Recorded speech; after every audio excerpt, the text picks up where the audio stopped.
પ્રતિબંધિત પ્લાસ્ટિકના ઝબલાનું મોટા પાયે ઉત્પાદન ઝડપાયું છે।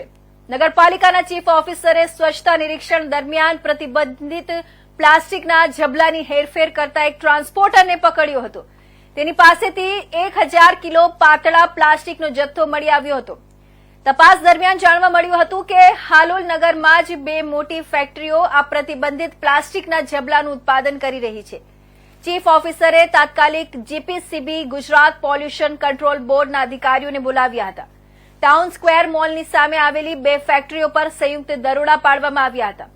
આ કાર્યવાહી દરમિયાન અંદાજે 40 ટન જેટલો પ્રતિબંધિત પ્લાસ્ટિકનો જથ્થો જપ્ત કરવામાં આવ્યો છે।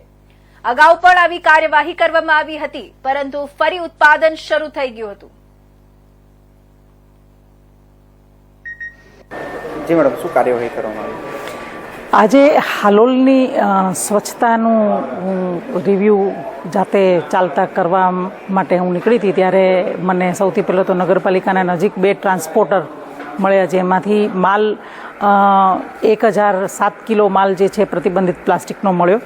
અને પછી એના આધારે બીજી પણ માહિતી મળી, જેમાં અહીંયા આરજી સિનેમાની સામે બે આવા પ્રતિબંધિત પ્લાસ્ટિકના જબલા બનાવતી ફેક્ટરીઓ ધમધમે છે એવું ધ્યાનમાં આવતા અમે ટીમ લઈને અહીંયા આવ્યા છે અને હાલ માલ જપ્ત કરવાની કાર્યવાહી ચાલુ છે।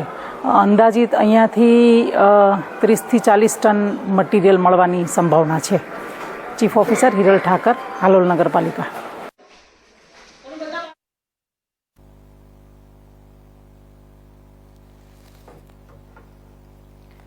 તો પંચમહાલ